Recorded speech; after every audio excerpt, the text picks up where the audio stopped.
Oh, I didn't mean to request screen share. Please don't offer me your screen. I'm not seeing your screen, so. Oh, you're not seeing it. Okay. I am not. Dave, are you seeing the screen? There we go. How about I? Okay, I see it now. Thank you. Now you can see it. Yep. Yep. I started recording before I actually shared my screen, so thank you on that one. That's okay. So the typical, I like to say I'm going to show you two sides of the same coin, where I'm going to show the user perspective, which the ideal experience there, I like to show that on, we have a dedicated iPad app for that.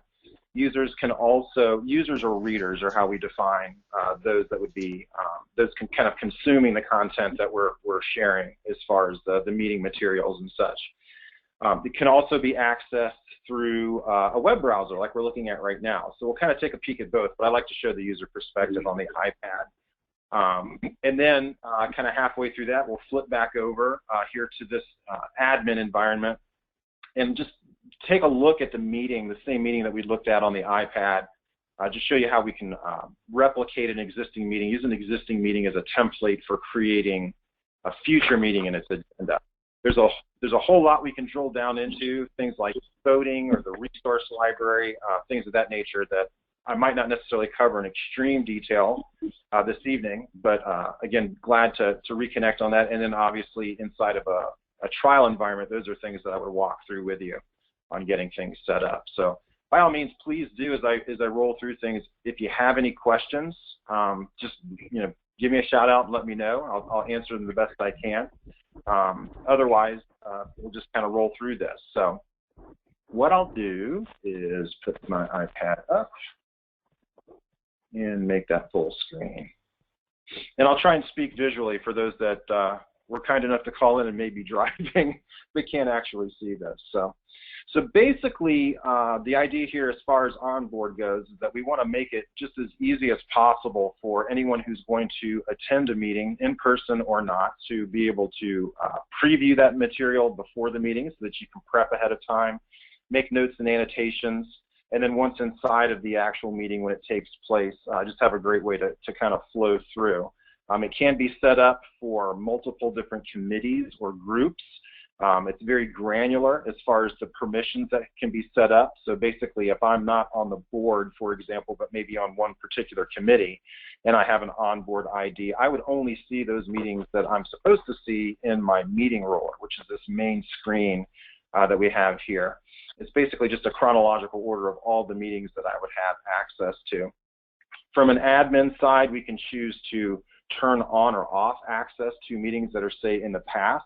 But from an archive perspective, we encourage organizations to basically leave those meetings in there indefinitely. There's no limit to the amount of size, whether it's file size or number of meetings that you can have inside of OnBoard. So from a basic perspective, I've got a meeting, kind of a mock meeting set up for this evening from 6 to 8 o'clock, and we can tap on a couple of different things here as far as opening up the material. Kind of beyond the title of the meeting that we would assign it and the date and the time that it takes place. You can RSVP for the meeting. Here on the iPad, you would tap. Obviously, say on your laptop, if you're looking at this, you would click the RSVP side. And that will also give you a dialog box when you tap on yes to say, do you want to add this meeting to your calendar? So if you wanted to push it, say, to your Outlook or maybe the calendar on the iPad, it generates an ICS file that would allow you to push that, which it'll be the name of the meeting, the date, the time, and then inside of the calendar item, it will bring over the agenda as well. This green piece that I've got on here, this is available offline. This is just a best practice when this meeting's made available to us, maybe 5 days ahead of time, 3 days ahead of time, that we can prep for it, to tap on this and toggle this on. So in the iPad environment, we would have the ability to open up this meeting, review all of the material, make notes and annotations, even if we're not connected to the internet. There's no data connection. And those will auto-sync the next time we step into a connected environment. The two blue buttons down here, one says Open Book and the other says View Agenda. I like to show the agenda side. So OnBoard is really an agenda-driven solution where when we create these agenda line items for this meeting, we're really creating links that will allow us to navigate through the different sections of the book that we're creating. And what happens in OnBoard is we're basically on the admin side, we're going to drag and drop files or documents into these different agenda sections, and OnBoard's going to basically convert and compile them into a single PDF document. So you are literally building a board book or a committee book, if you will, when you create the meeting material. So this is a nice space too, just on the front side, to be able to see what is the agenda for this particular meeting. So I'm just going to tap on the first section, the agenda section, and what that'll do is kind of upload this into my book. You'll see up at the top there is a header that shows what section you're in. So if you kind of slide through different pages, you'll be able to see what section you're in. The main way people like to navigate through this is up in the upper right-hand corner. You'll always have access to a drop-down that has the agenda in it. So no matter what page you're on, you can always go to this and really use the agenda as a table of contents for sort of navigating through the different sections. Go back to the agenda here. And then as far as the tool types that we have, the annotation tools, they're up front and center. You're going to have a highlighting tool, a pop-up note tool, and then a freehand pen tool. Highlighter is going to allow you to just come in and, using your finger or stylus, highlight a line of text or a particular word. And then the pop-up note, when we enable that, and you can change the color of the note and the icon that it leaves behind. This will bring up that post-it note type text box and then enable the keyboard, so you can actually come in and type in notes. The nice thing here is once you've made the note and tap it again, you can drag that icon that it leaves behind to point to the particular line of text on that page to which your note refers. And then pen tool, which is probably the most favorite thing to use, and I'll open up the toolbar on the side here. There's a whole slew of different colors that you can use for your ink. I tend to stick with blue and red, like in the regular world. And then thickness, I write with my fingers, so I tend to keep it a little bit thinner, but you can make it big and paintbrushy if you want to. It's good for actually handwriting notes or just making scribbles, circles, things of that nature. Now, one point I will make is the annotations, these notes that we would make, these will be specific and private to the user. In other words, if we're all looking at the same meeting, for example, this is where it's going to mimic the physical world. If I make notes in my board book and you make notes in your board book, they're going to be completely separate. I would have to show you my screen for you to be able to see the annotations that I've made. Can you make annotations that are seen globally from? No, good question. No, that would not. It's just going to be per individual. So basically, per login, you would see your version, if you will, of the board book. Now, an interesting question that I had earlier today, because you can allow the user or the reader to actually download the book. That's a disable or enable function. Some groups like it, and some groups don't want people to download it. But if you allow that, that's going to take place through a browser versus here in the web on the web in a browser. If you make notes and annotations and then you download the book, those notes and annotations will not be on that PDF copy that comes out. That's something that hasn't come around yet as far as that goes, but that has been a question that's come up if I do write in this book and then wanted to conceivably print it with those notes on it. So that's something that would be coming down the pike. But I thought that was an interesting question today.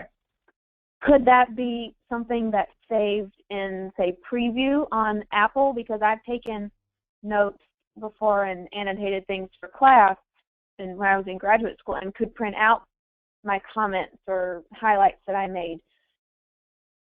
Could that be saved? Gotcha. In a different format? Specifically here within the app on the iPad, there is not a download or an ability to print. It's basically embedded inside of the app is what that is. But if on the computer, on a laptop, say, that might be possible? Or? Yeah, I would say not yet. It's not yet at this point as far as making the annotation. Now, the interesting the one thing I could do at this point is I could screenshot this and it would save this image on my iPad as an actual image in my camera roll. I guess that would be the closest thing to actually, say, saving it, where I could send it around or what have you. So. Okay. Yeah, that makes sense. Let's see, from a navigation, kind of combining navigation and also these annotations, the other thing that's nice up here on this drop down is there's an annotation summary. So whenever we make any of these notes inside of the board book, we can pull this down to actually be able to navigate to those annotations based on, it'll capture the page number and a time date stamp of when we made the note. So that's intended to make it a little bit easier if we've made some notes and prepped for the meeting and don't want to necessarily flip through pages or sections to find where we've made them. This helps narrow it down a little bit. So when I tap on, I'll tap on that last section, that will open up the page and then the notes that are there as far as that goes. So it makes it easy to navigate through. Let's see, and then as far as, I would say that the primary tool left that would be here, there's a couple of other interesting things on here too, but search, it will be full text searchable of the entire board book. The original method for doing this is to hold down on a word, and it'll bring up this toolbar, which one of the options is to search. And when I tap on that, it'll go through and find all instances of that particular word within the board book. So I'll navigate to this page. It'll put block highlights around where that word occurs. Same when you say within the board book, is it for that particular meeting and a documentation affiliated with that meeting, or if I had a meeting last September, could it find that word too? Good question. So it's going to be specifically for this board book. In other words, down here on the bottom of this 30-page book that I've got now, if I wanted to go in and find for that meeting back in September, it would just be a matter of opening that particular meeting up and then doing that same search on it. So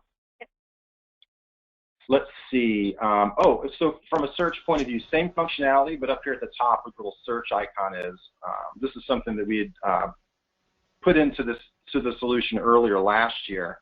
But you can just single tap search where it'll bring up a text box, type in the word that you're looking for, and it'll do that same find of the word that's going in. And then as far as from the admin side, the types of documents that we can bring in when we're building this, they can be Word docs, Excel, PowerPoints, or any document that's already a PDF. All of those, we're just bringing them in, and then OnBoard does the conversion and the compile for us. Only instance where I would think of it not being, it wouldn't render for a full text search is if we were to say, scan a newspaper article. Maybe someone on the board had something nice said about them in the press, and we want to share that, put that in the board book. We would want to make sure that when we scan that page or that document that there is OCR capability on that device, where optical character recognition, so it'll make it able to render that other than being an image. So, hey, Rob? Yes. Can I have more than one board book open at the same time? So, for example, if I had a previous meeting open and I searched a particular word, that it would find the instances in both books? Oh, good question. Yeah, you're only going to have one open at a time. So I would only be able to search in one at a time. Okay. Does that make sense? Yeah. Yeah. So I would be looking in meeting A, and then I would basically be hitting back and finding the other meeting and then opening that one up. So it'd be a couple of taps to do that, but they would not be, say, in a split screen scenario. Okay. I like that question. That's a good one. Then two other things real quick that came about as suggestions from customers. One is a night mode where you can invert the screen for a low light situation. And the other is the ability to hide annotations. So the idea here was more from a presentation standpoint, or maybe if you're sitting shoulder to shoulder with someone and you want to review a particular paragraph, and we're just going to take a look at my iPad. I can hit the little icon up at the top, and it'll basically mask or hide any of the annotations that you've made. Other than that, as far as navigation goes, like I said, I was kind of just scrolling through pages here with my finger as far as moving about, and then also the hash symbol down in the bottom right-hand corner. Tapping on that will allow us to jump to a particular page. We can type in the page number, and it'll take us there. So there's a number of different ways you can navigate around inside of the book. Any thoughts or questions from there? I guess thoughts as far as what it looks like, kind of, what the book looks like. I mean, it's very similar to using like an electronic book reader, basically, as far as how it renders. You can use the functionality of the iPad to pinch, to zoom in, zoom out for any any of those line items that might be a little bit small type of thing. If I downloaded the board book, since it's a PDF file, I could then, using my laptop, I could print out a particular page if I wanted to? Yes, so to download, so we'll be assumptive there that the admin has enabled us to be able to download, and it actually defaults to enable. We could download it, and that will just, with a single click, that will basically download the PDF, and then when you go to open it, at least on mine, it'll default to open up an Adobe Reader. At that point, yeah, you could print it, save it. You know, you could choose what pages you'd want to print, that type of thing. You would basically have your hands on the actual PDF at that point. Okay. Definitely. And I know, I mean, no matter how digital we go, inevitably there's going to be a reason to have a paper copy of at least one meeting at some point. So that's kind of the part of it. But I know a lot of times, even though you're storing these meetings inside of OnBoard, you may just once the meeting's created, you might want to save a copy of that to another repository somewhere, type of a thing. Not all the eggs in one basket. So that's a really easy way. With a single click, you can download that and save it. So. Let's see, the other piece here on the user side, before I would kind of flip over to the admin side, the browser side, is up at the top. You'll see that there are some buttons we can tap on. These are some various tools that we have. The first one is going to be the Actions button for approvals, and this will basically be for votes. And I always love to hear feedback on how votes work now versus using a solution like OnBoard to do voting. And what I've got set up, about a week ago, I'd set up a consent agenda as an example. Basically where I would have, I guess, a number of resolutions that all simply need one single yay or nay to approve or disapprove as far as that goes. From the voter view, what we would see there'll be options there to input motioned and second for the people that would motion and second, and then there is going to be a time date stamp for when it's opened and closed. Description of the vote, and then the documents piece, we can upload documentation that might need to be reviewed in order to cast this vote. And so you can put in a single document or multiple documents here. Now you can see that the one that I put in is specifically an approval of minutes, and it'll actually show the file type next to it. So this started off as a Word document, but it does convert into a PDF inside of OnBoard. So when we tap on that, that'll open up that document inside of OnBoard. We can read through it and then come back and cast our vote. And then a newer feature that we put in back in January is the ability to enter comments. So the idea of, let's say I'm going to vote no, but I would have voted yes if fill in the blank. We could enter a comment and submit that along with our vote if we choose to. And what will happen on the admin side is it will tally up all of the votes in real time, but it will also capture all the comments that were made and who made them, and then a time date stamp as well. So at the end, we can run a report, basically download a document that'll capture all the details of the vote along with all of those comments. And a lot of times, groups will then, at the end of the meeting, just add that as an addendum to voting that had taken place. They can put that into the meeting just to show how that worked out. From a results side, the voter will always see the tally, the number of yes, no's, and abstains. From the admin side, we have the ability to turn on or off the visibility for the roll call, which will be everyone's name and how they voted, and then also a graphical results, a little bar chart that shows that same piece as well. There have been cases where you might want to have a more anonymous vote, so you could turn that roll call off if you choose to. Let's see, the next one over is going to be our resource library, and this is going to be a space that's really good for just providing documentation for review. It's typically going to be things like bylaws, policies, manuals, things of that nature. Some groups do things like annual reports, and it's going to be a pretty common view from a folder structure, that tree that we're used to in Windows, where we can name the folders whatever we'd like to, and then have subfolders or sub-subfolders as well. Now, from a permission standpoint, I've actually set up most of my folders to mimic the groups that would access them, but you can name them whatever you want to. But from a permission standpoint, let's say, for example, I am not on the finance committee. if I've not been given permission or I'm not part of that group, I wouldn't even see that folder in here. So we can be very specific on what someone has access to. And again, same thing, same file types that we can upload, but they'll render as PDFs inside of it. And then this next option with the silhouettes, this is going to be a directory here in the meeting roller side. If we tap on the same thing inside of a meeting, it'll actually be the attendees for that particular meeting. But I will tap on my profile when we open that up, and it's just a nice place to have a name and a face put together, and then you also have contact information and a bio is what we can have there. And then the last one here will be, there we go, the announcement side. So this is really kind of a one-directional messaging tool. It allows the admin to send out an announcement to either everyone who has an onboard ID or any particular groups that we have set up. It is normally used as a reminder of a meeting coming up, which is the example that I use.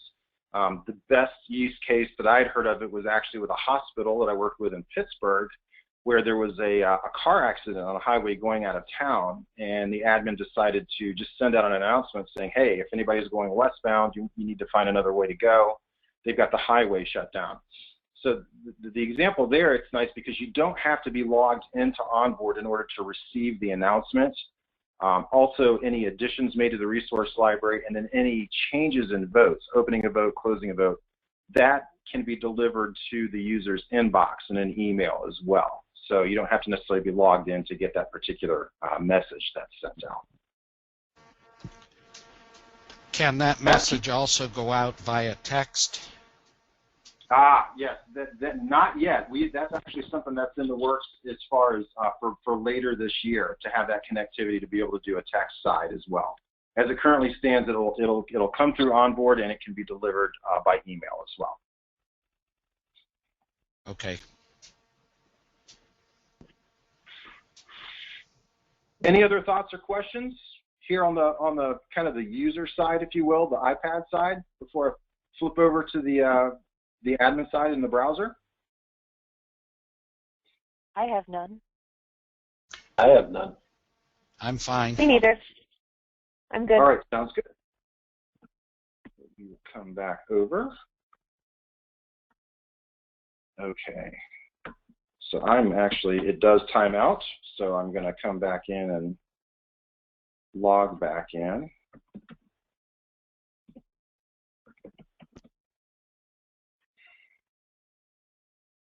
And as far as using browsers, we'll typically tell you any modern browser is good as far as logging in and accessing.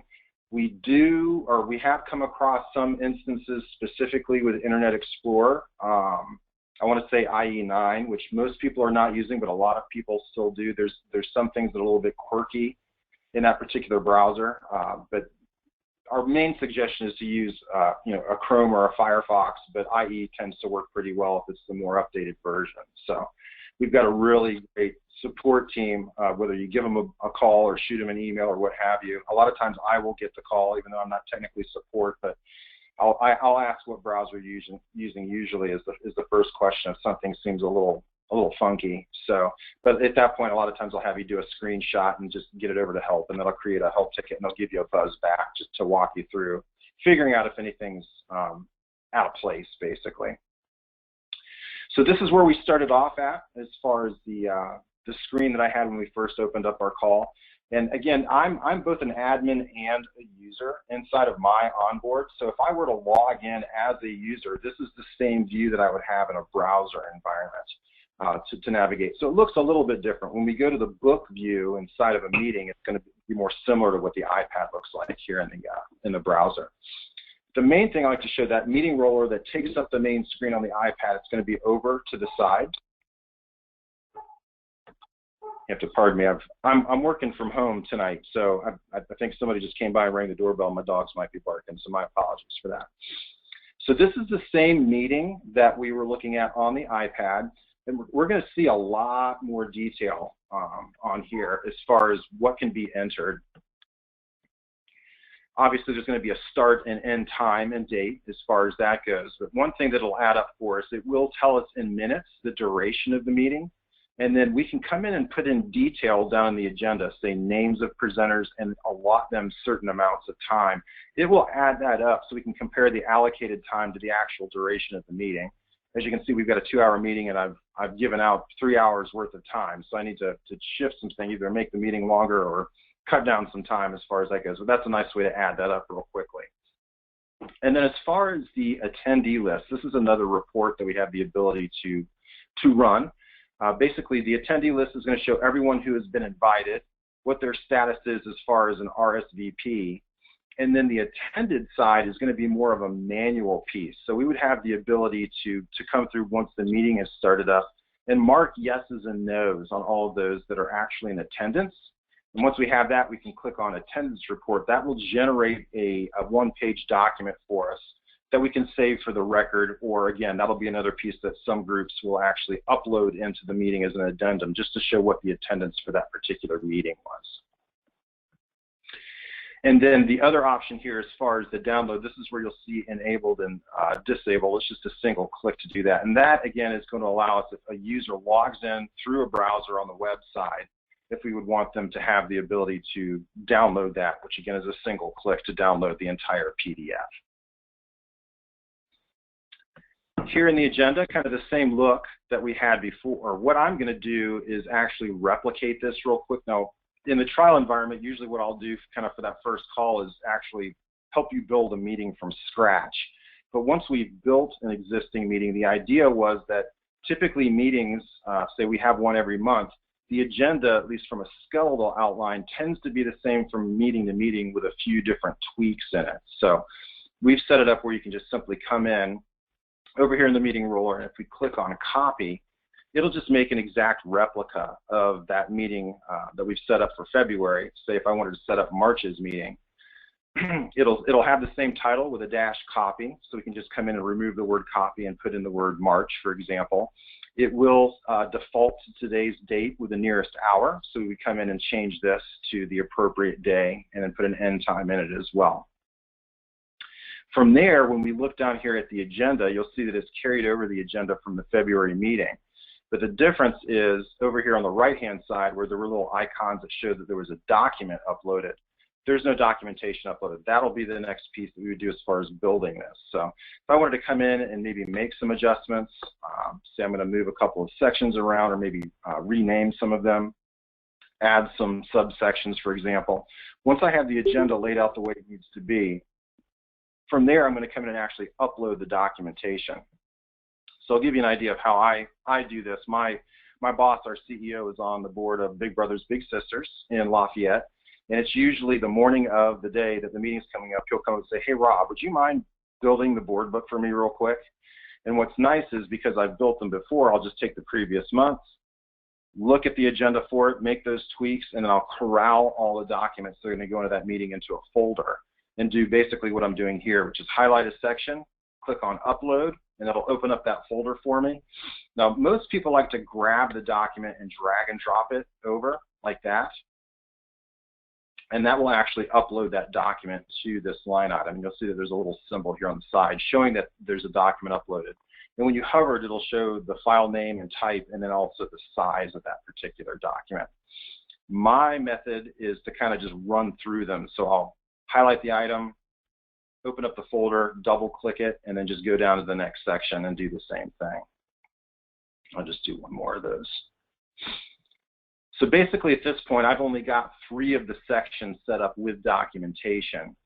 But if we look up here at the top, you'll see where it says Board Book Build Queued. OnBoard's going to basically take about 8-9 seconds and say, is Rob still uploading documentation? And if not, after that time's passed, it will build the book for us. So when it turns blue, it's actually ready. This is what we can click, give it a single click, and it'll open up in another tab for us in this reader view. And this will give you an idea of what it looks like for a user looking at the meeting here on the website versus on the iPad. Make that a little smaller. So you still have the same abilities here from a user perspective. Those annotation tools are actually down here on the bottom where there's a highlighter and you can do the pop-up note. You can also use the pen tool. I would be coming in and writing with my mouse basically if I'm on the website. The hide annotations are also here as well as the navigation. from that agenda overlay, being able to click through the different sections. And then also the annotation summary will be here as well. Now, the main thing I show here is this little download symbol, because this is enabled right now. If I click here, this will actually download that PDF if we wanted to be able to print it out or save it. As you see back here on the admin side, if I click on disabled and then come back over here to the book reader, that download symbol is gone. So again, that's just an option that some groups prefer to not have the download possible, but most groups have that open. So Rob, quick question. Yes. Let's say we're partway through the meeting and we identify that there was an error in one of the attachments. Can we modify the attachment, or do we have to re-upload an updated copy? Great question. So yes, so basically what's happening, and we'll just use line item 1 as the example. There's this agenda document is uploaded to it. If we realize 5 minutes before the meeting or in the middle, whenever it might be, that we need to make a change to that document, we would be replacing the document. So if I needed to change it altogether, if I needed to add an extra sentence into the agenda or add a line item or something of that nature, I would be doing that because it started off as a Word doc, I would be opening that document in Word and then uploading it, basically replacing the document that exists there now. Got it. Now, in cases where the thought that I have there is, let's say that we give everybody 3 days to roll through this meeting ahead of time and make prep, and they make annotations on those pages. The dilemma there is that if we replace this page or this document and someone has annotations on that page, by replacing it, we would be knocking their annotations out as well, because the annotations travel with that page. So if we move that section around, that's fine. The annotations will travel with it. But if we replace it altogether, it would basically be there wouldn't be any annotations on it. It would be a blank page at that point. Right. Does that make sense? It does. I was picturing kind of we're partway through and realized that somebody's name was misspelled or a piece of information was not written accurately, and we needed to update it just for accuracy. But at the point of middle of the meeting or post-meeting, annotations would be potentially moot. Right. Yeah. So, and generally as far speaking, as you would annotate to address it at the meeting. So. Right. So in a case like that, where if there's a pithy document that we want to leave those annotations in there, what the suggestion typically is from our inside team is to say, make a subsection under this. Now you're going to be adding basically the same thing, but a corrected version. So a lot of times they'll upload the corrected version is the main section here, but beneath it there could be a subsection that says original document or something of that nature. We can keep both of them. Yep. Excellent. Let's see. From there, okay. So what I would like to do now, Rob, go ahead, before you go on to that next one, if you modify that original Word document and then you put it into the board book, does it automatically replace the original document without your having to do anything? In other words, it'll go back and rebuild the board book, deleting the first agenda and replacing it with the new agenda, if that's all you did. Yes, in fact, that's kind of how my setup is on the original, the February board meeting versus the copy version. What I typically will do is go into Word and change out the logo or change the date on it when I'm setting this up.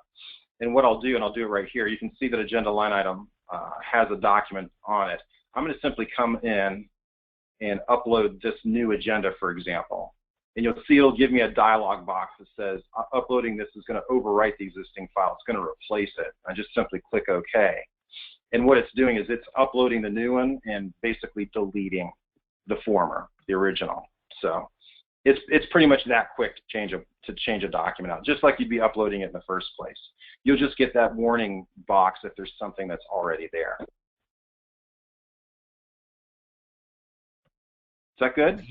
You don't get, would the person that had annotations made receive a notice that his annotations are gone or they've been removed because a page was replaced? No, they would not. That would be more one where we would want to either tell them in an announcement, if it's, say, ahead of the meeting, or if we were doing it, say, during the meeting, just to let them know, hey, we're going to replace this particular document. And at that point, that's where that idea of keeping the original document maybe as a subsection would make sense. So that way, if there were any annotations that were made on that page, they would still be there for the benefit of that particular user. Mm-hmm. They may be too early, but is it possible that the resource could save a local copy and just upload it to a repository? Does this contain a document repository or no? It doesn't really, I wouldn't really say it has a document repository. Now, obviously, all of the meetings will contain the PDF that's made for it. And then from here on the admin side, the original file type. So when you hover over these, the icons here on the side, when it shows that file name and file type, we can actually click on one of these, and that will download just that document in its native file format. So once it's converted over to a PDF, we've not really lost the original document that was uploaded, for example. You still have the ability to pull that back out. So it is, in a sense, saving that from a repository standpoint, but it's specifically the, the original clean copy, if you will. So you had mentioned earlier, and I can't recall exactly which icon you were in, where you could store universal documents like bylaws, for example. Yes, that's up here on the resource library, yes. Great. So year over year, in 10, 15 years, the bylaws may change 2 or 3 times. But those documents could be stored in that space, correct? Yes, exactly. And if you wanted to retain the older version, for example, that's going to be a naming convention for, either for the name of or the name of the file. Because like I said, what you're going to, at least here on the admin, here in the browser side, you're going to see the name of the file, basically, that's sitting there that I've uploaded. Exactly. And do you have a storage capacity for that space? Not that I would think we would ever come close to breaching one, but. Yeah, no, it's you're going to be unlimited for the number of meetings that you set up. There's no limit to the number of files or file size. So. Okay. Thank you. Let's see, from just to show you too, as far as kind of going in as far as how you can be kind of granular on how we show things. I'll use a special report from the CEO. I'm going to highlight that, and then click here on the edit section. Actually, I'll go up and show you some of the detail that's on that. Some people, when they're building it, actually, I show you how you can upload a document there on the front side. You can actually get into a section and upload it here as well. So you'll see it'll show the name of the document that's uploaded. If I choose to delete that document, I do have the ability to do that. In other words, keep the line item, maybe take the document out. I can click on delete document. The easy way to do it is just to upload another one if I wanted to replace it, but you can delete it and then add another one if you choose to do so. This is also where we can enter names of presenters and co-presenters, which will render as first initial last name on the agenda line items. And then a duration. If we decide to assign a duration in minutes for each section, we can put that in here. And there's some little up and down navigation arrows which allow you, if you want to put in this detail, just to kind of flow from section to section and input that versus having to go back out to the meeting roller. The action link, what this is a newer feature as well, and this is going to tie into a vote. If we actually, on the agenda, we can enter, say, a vote that it'll put an icon on the agenda where we can tap on that and it'll automatically open up the vote for us. That's what the link action is for. And then section due date, and I'll show you this, what that's about on the 2 different interesting ways we can do this. You can see on John here, I've got him marked as a contributor. So the normal way someone who has access to this meeting, they're going to be marked as a reader, which means they can open it up and view it. One neat way to mark them is as a contributor, and the internal way that we use this would be for an all-staff meeting where different management teams are going to get up and present during their section of the meeting. And in that case, each of those managers is actually marked as a contributor just for their section.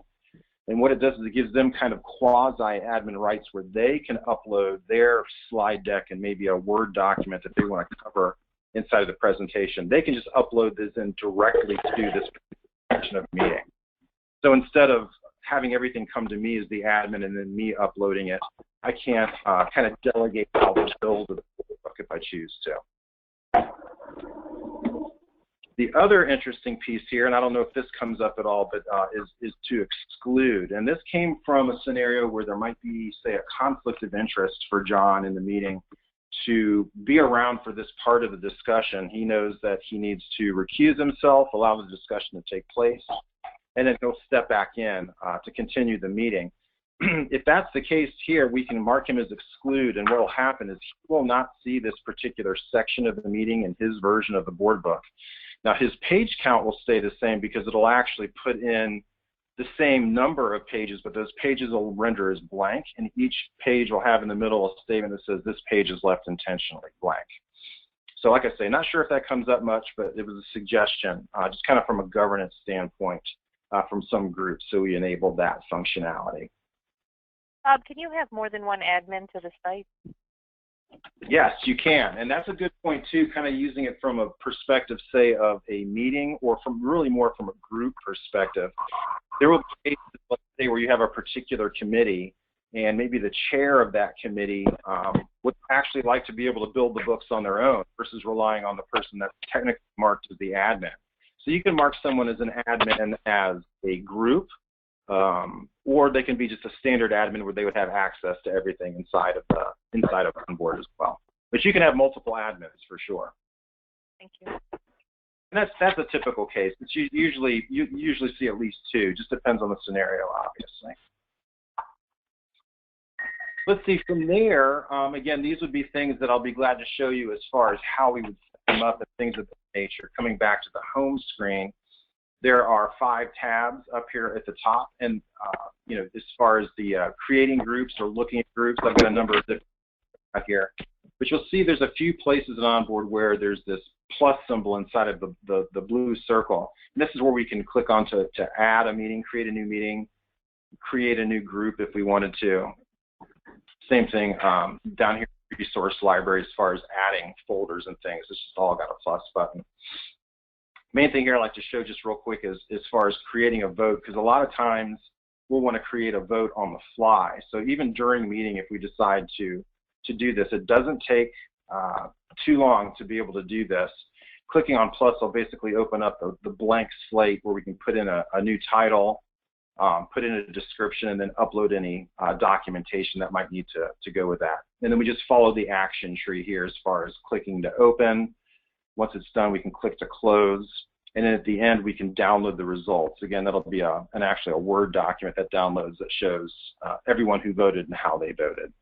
But really easy to do. Nice thing too is if you ever have cases where you need to have a vote maybe that's in between meetings. I know I've heard it a lot of times where maybe you have to email out or something of that nature. This is really nice because then that way everybody, when they have the time to, they can go in and vote, say even if it's over the weekend or in between a meeting. It'll tally all of that up in real time for you. And I did want to show you just that same vote that we looked at, what it looks like here on the browser side. This is that consent agenda that we had looked at, but here, because I'm both an admin and a viewer, I can switch between both of those views. And then the open and close piece, this is actually more of a time date capture, but we do have the ability when we're setting this up, if we want to actually set it up to open on its own and or close the vote on its own. Say I want it to open up tonight at 8 o'clock, but then close at midnight on Sunday, for example. We could set that up. It's normally used as a manual function, but you can set that kind of a set it and forget it type of a deal as well.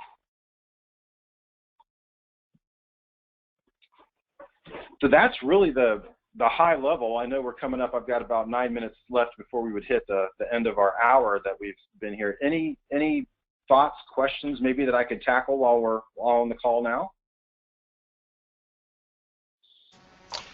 How difficult is it to give a user admin rights? Oh, not difficult. That's basically going to be a matter of coming into our user list. And I've actually got my CEO here in my list. You can see that he's listed as an admin. The default option is going to be that they're going to be a member. But if I want to change them to an admin, it's just a matter of changing them over to an administrator. And there's no save button in OnBoard. I basically would just make a change, and a lot of times I'll click over in the gray space just to have it. That'll activate in real time on its own. Okay. And then as far as adding people, and again, we experienced this in the trial environment. Invite at least one person, ideally a good people. The kind of one-off method here in this text box where you'll see filter or invite users. We can just come in and type in their name and their email address, and then what that'll do is it'll send out an email with the confirmation link that they click on to create a password and there is a mass ad as well that we can put together. So if we want to, it'll generate a CSV file that we can enter everyone's names, even their bios, the contact information, and send that out kind of in a mass method if we needed to.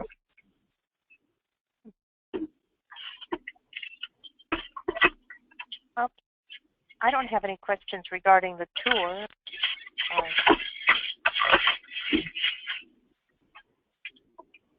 I mean, the site seems very logically built and relatively fundamental, if you will, right?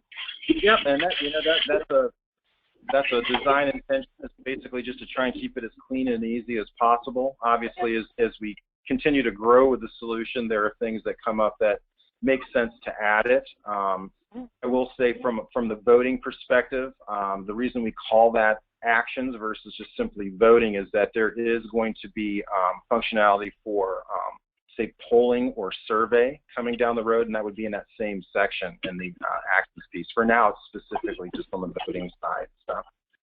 But like I say, just trying to keep it to the eye, making it as easy as possible to kind of pick it up and learn it as quickly as possible from both the admin and the user. Oh, I meant fundamental as a compliment. Oh, well, I appreciate that. I'll take a thank you for all of our awesome developers. How about that? Well, a lot of folks aren't. Technology is not their first strength, and providing a tool that requires people to be technically above average makes it less effective. Excellent, excellent.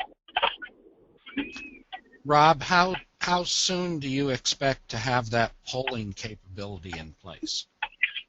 That probably is going to be second half of the year. There's actually a number of things that are in the pipeline that expect to be coming out by mid-year. But that would be something that at least technically the development pipeline is looking like Q3 or Q4 for 2016. Okay. Mary, do you have any questions or comments? Yeah. I second you, Sandy, that this seems very straightforward, and that I think for me, I just need to get in and do things myself to really remember how it works. But if I can follow this, I think it's easy to navigate, and that's great. I think especially for people on our board who this would not be their first reaction or idea for how to share information, but I think it's not a scary thing for them. Right.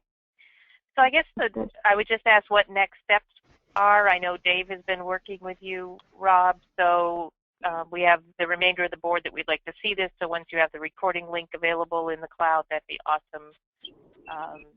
And then Dave, I don't know if you've had the opportunity to talk with Rob about cost. Yes, I have a quote from him that I can send to the executive committee. Great. We would see that at next week's meeting anyway, right, Dave? Yes. Right. Yeah, excellent. Yeah, and I would say from a next step point of view, really enjoying speaking with Dave and learning a little bit more about what you have going on there and where this can be a good fit. Like I say, I've mentioned the trial a number of times. That would probably be a piece as we kind of move forward. If it makes sense to do that, it's pretty easy to get things set up, but it really just allows you to kind of basically just use it there internally. And again, it is a full-blown version of the solution. And I like to go through just some walkthrough review calls with you just to answer questions. But typically what will happen is, when you would make the decision to move forward with it, the nice thing is that the ideal perspective is that you'd put together an actual meeting and at least check it out during a meeting, utilizing the trial. once you would move forward, you actually just continue. It's more of a licensing switch. You would continue using the same onboard because you'll likely put in actual users and have actual content inside of it. So. Got it. So am I correct in assuming that the trial is a no-charge test drive? You got it. It's a no-charge, try it out and let's see what you think of it. And we love the feedback that comes out of it because, like I say, occasionally we'll get feedback either using the trial or when you start using it saying, hey, it would be really great if type of a thing. So just depending on the disparity or the need, we'll be able to get that into the development pipeline. Right. I have one other question, Rob, and that is with the way that everything is set up, because we were originally talking about having several organizations that would be a part of this. The master user list would basically say which stuff the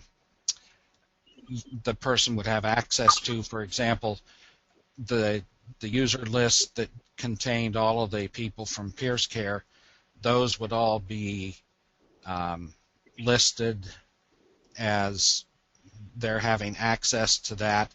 And for Connecticut Baptist Home, there would be like a separate folder for those people.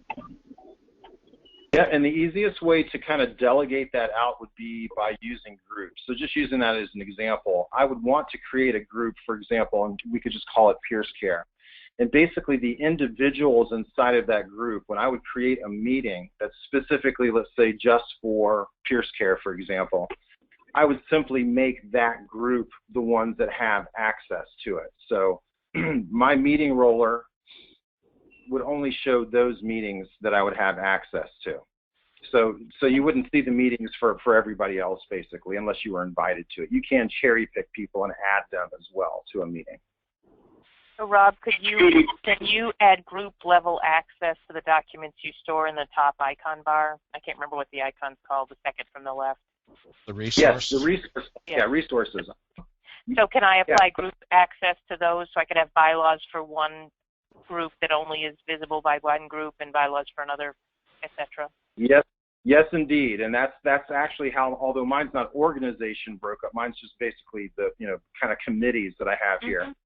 But basically, consider me to be a user or a reader. If I'm simply not on the executive committee, I wouldn't even see this folder sitting here. So yes, that's kind of how that permission ideally works, is to assign it based on groups. I could create a resource folder and make, say, only 2 people have permission to see that. So you can get real sticky there as far as that visibility part goes. Right. Got it. Thanks.